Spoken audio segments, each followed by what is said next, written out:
This video is going to be a film study look at Carlton Davis III, who, of course, turned into game-changing plays against the Houston Texans in the Lions' 26-23 win down in Houston on Sunday night. First two interceptions of the year, one of which was the first play of the third quarter. Another occurred in the end zone as an open receiver is running loose.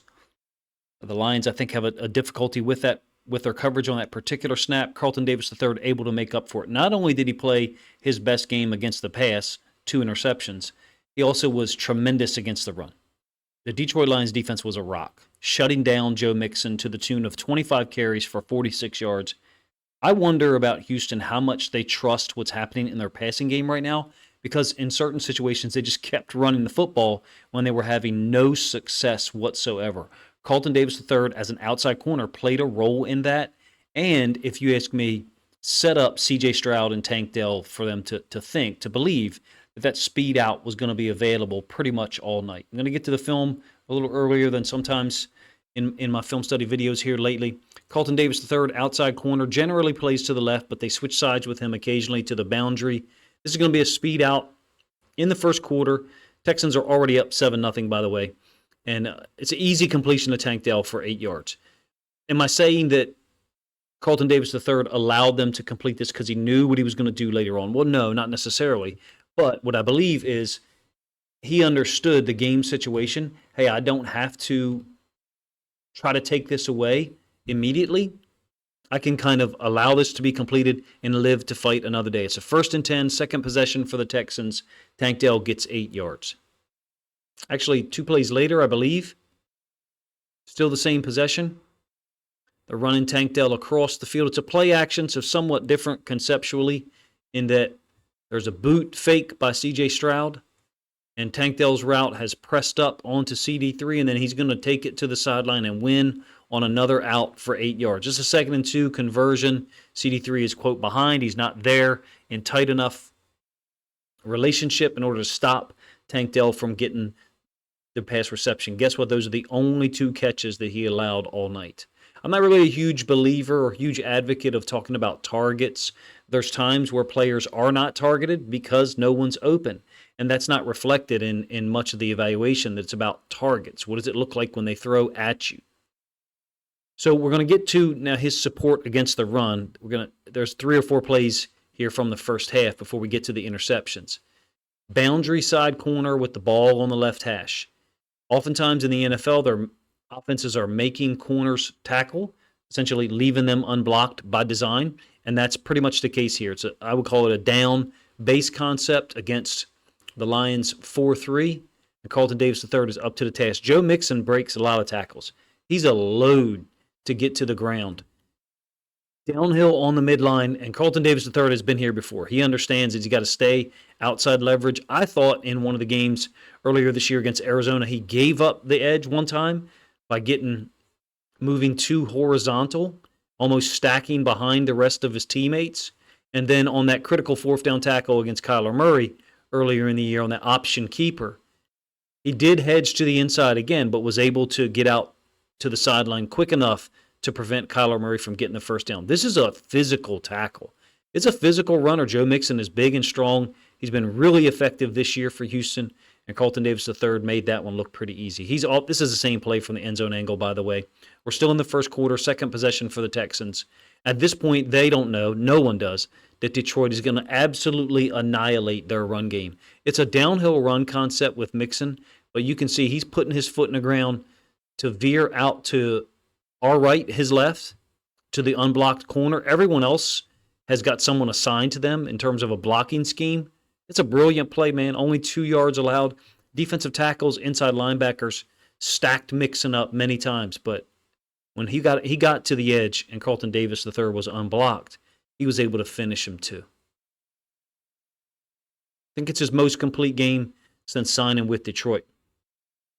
This is not going to be necessarily related to Carlton Davis III, other than to show you that with the ball on the right hash, he's down into the boundary, which is oftentimes where you're going to find the other team's best receiver, their ex-receiver. This is a drop 8 by Aaron Glenn.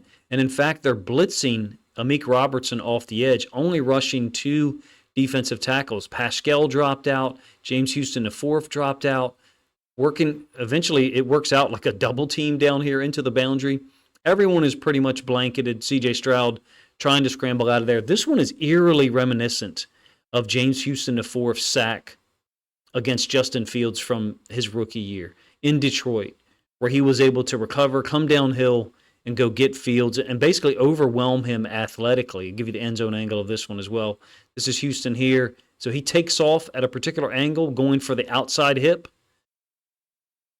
of C.J. Stroud, even though he stays on inside leverage. And then when Stroud tries to turn around and cut it back, Houston finishes him off for his first sack of the year. Thought he had 2 good pass rushes in this game as well. End zone angle, same play, by the way. So 3rd and 11, drop 8. We haven't seen this much from Aaron Glenn. So it's interesting that it shows up in this moment. Late first quarter, down 7-0. I thought as the game went on, particularly in the second half, Aaron Glenn eschewed or chose the side of pressure. And I have a little bit of an issue with one of his coverage choices. But this one was brilliant because you have multiple guys dropping out, getting in the window of Stroud's visual field, trying to find a lane to someone, and then Houston finishes the tackle. I hope you were as excited as I was to see that. There was a part of me that was like, okay, it's not an organic win. He didn't line up as a rusher and win, but 2 reps later on in the game, he actually did.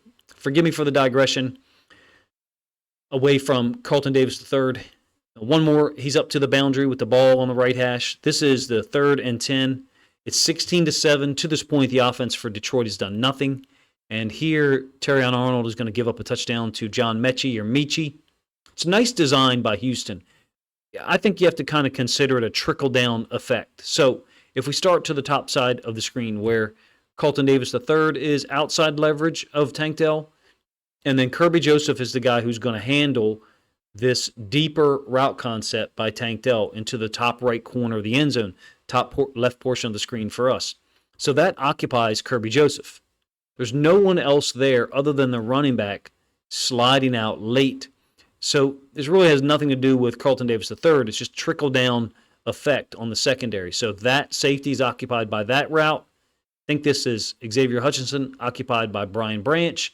And so what that means for Terrion Arnold is he's got less help to the inside in this, what kind of looks like a quarter half a little bit, but feel free to call it whatever you wish.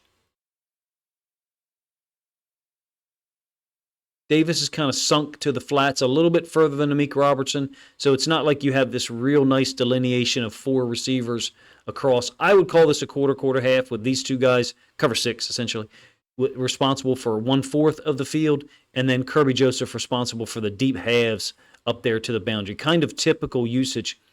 Arnold just seems to rely on his hands instinctively. As soon as a receiver makes a move on him, his hands fly up, and you kind of see it here. I'll run it back a couple of times. Right there between the 8 and the 6, or the 8 and the 5. His hands are kind of flying up. It's almost like he's thinking that the receiver is going to run him over or physically run into his body, and so he's getting his hands up as a defense mechanism. He seems to be over-reliant on those things.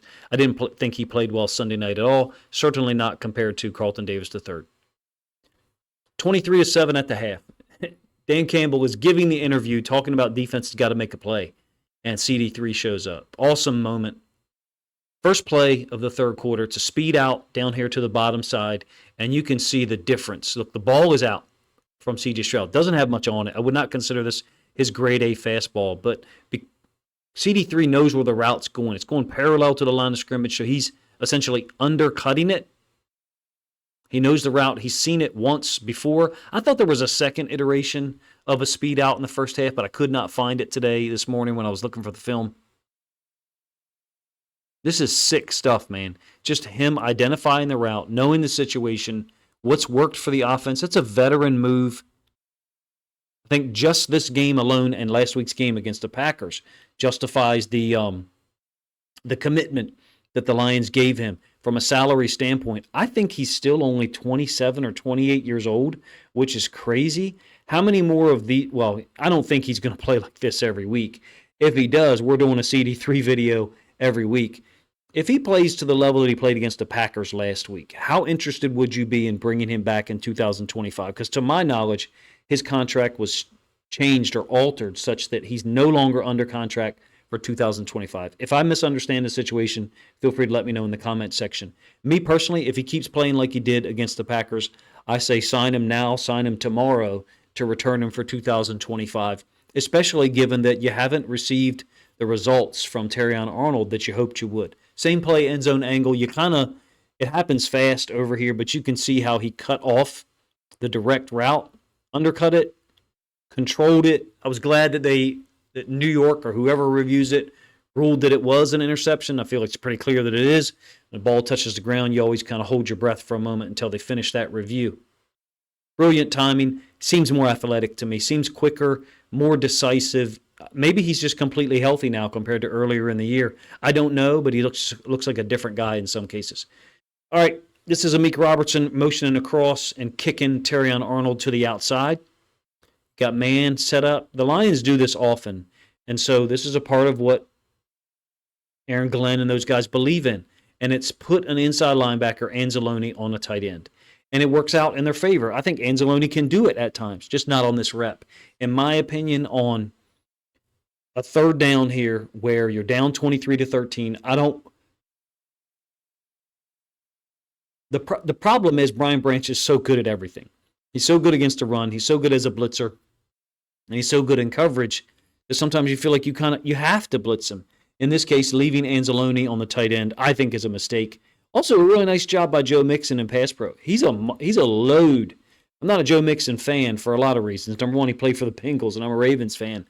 But he's a load in pass pro. He's always been really good at this. He just stones Branch. Schultz totally loses Anzalone. This is anomalous, if you ask me. And up to the top side of the screen, CD3 is in good relationship. Terrion Arnold is matching the vertical. And then Robertson is matching the China in. If you had better coverage on the tight end there, I think you got a real opportunity to get a stop. As it stands, the Texans are able to get a first down on a 32-yard gain. This is in the third quarter. Goff has thrown one interception to this point, and then this is going to be the play of the game, in my opinion, that swung the win chances or win percentage the most. CD3's down here at the bottom side of the screen, again, because the ball's on the left hash. He's into the boundary. Terrion Arnold is the field side corner. Watch the routes that the Texans run. And then how Kirby Joseph and Terrion Arnold react to it. Someone's got to take the vertical. Terrion Arnold ends up taking over the route from the other side. So this is this one right here, Mechie or Michi. Terrion Arnold's going to take that route over. Well, the Lions for a while here have been passing these routes off with the corner. Look at CD3. He's calling for Joseph to take it. So Joseph is taking this route. And as a result, this vertical, Tank Dell ends up being wide open for a moment. This is very similar to stuff that the Patriots used to do, whereby they would pass off these over concepts, deep crossers, if you will, in certain coverages, and then fall back. Get vertical to try to deal with something from the other side of the field. And in this case, that's what CD3 does. It's a safety conceptually, from a coverage standpoint, it's a safety concept. CJ Stroud just doesn't put anything on the ball. I believe that he thinks Dell is absolutely wide open and no one's going to get there, so he doesn't see CD3 from the backside. Brilliantly played. Huge moment for the Lions, denying the Texans a chance at a field goal and or a touchdown that at this point I think could have made it 30-13. Beautiful stuff, if you ask me. This is a complete game from CD3. I have been covering the Lions for 2 years plus. This season, last season, and a little bit in 2022, James Houston's rookie year. I was only able to do, I think, 1 or 2 reaction videos that season because, unfortunately, Detroit didn't make the playoffs. They did beat the Packers in the last game of the regular season, Aaron Rodgers' last game at Lambeau Field. But because Seattle had won earlier on in the day, Detroit was unable to get in. So that my knowledge is limited. My question for you is this, and the reason why I explained all that. Name me a better game that an outside corner played in that time frame. 2022, 2023, and this year. I'm not sure that there is one. I can't think of one right now as I record this video because of how well he played against the run, because of how well he played against the pass, in man coverage, and then jumping routes, taking things away from CJ Stroud, who doesn't normally make a ton of mistakes. He made 2, and CD3 took advantage of both of them. He had a fantastic game, in my opinion, against the run, against the pass. I do have one more play to show you of him against the run, where the design of the defensive structure is such that he's being used as a direct flow run defender. And this is one of my favorite formations in football. Trips closed, so the tight end is closed, meaning he's in a traditional three-point stance, and the running back is on the same side, and that's Joe Mixon. So it's trips closed A. It's a very difficult formation to defend. In my opinion, the Lions have kicked over the will linebacker, Anzalone, to the trips, and kicked over both inside linebackers because now they're asking CD3 to play a gap. The gap they're asking him to play is the gap inside of the tight end that opens up here. Tight end steps out to the edge defender, base blocks him. Everyone else, left guard, left tackle, you're getting combo down blocks. And this inside linebacker's put in tremendous amount of conflict. The bonus player, the extra guy, is CD3 and the boundary side safety. And he steps right up and tackles Joe Mixon for a 4-yard gain. The same guy who had 2 game-changing picks played extremely well against the run when given opportunities. I thought there was a third tackle that he made against the run. I could not find it looking for my film this morning. You guys will have to let me know if you're as impressed as I am with how he played this week. I thought the Packers game was his best game of the season to date, and this one exceeds even that one. He was very physical, smart, and savvy last week against Green Bay, and the same things were on film this week. Is he completely healthy? Is he getting lighter? He does look more agile. He does look quicker to me, reacting in a more decisive manner. Maybe he's just getting more familiar. Maybe Aaron Glenn and the defensive staff understand exactly how to use him at this point. I do know this. CJ Stroud did not target him on critical third downs. It was almost like he went after Terrion Arnold and Amik Robertson on one third down that I think actually fell incomplete. There's something that teams are seeing on film that is causing them to not go at him on third down situations, 3rd and 4, 3rd and 6, trying to retain possession of the ball. I think the film shows us a guy who's playing extremely well. It's so crazy to me to recall how Bucs fans reacted to CD3 being signed. And then, of course, Tampa Bay coming to Detroit, getting the win in week 2. The victory lap talk by Bucs fans at the time was a huge turnoff because that's a team that I really like, Tampa Bay, by the way. The way that they play on defense, the way that they compete, some of their athletes over there, and the way that their head coach gets things done on defense. They're a challenge to deal with. Those fans now, it makes me wonder what they would be saying watching CD3 compete like this the last 2 weeks. I don't care about PFF rating. I'm sure it's an incredible score for him for this week, having 2 picks and multiple run stops.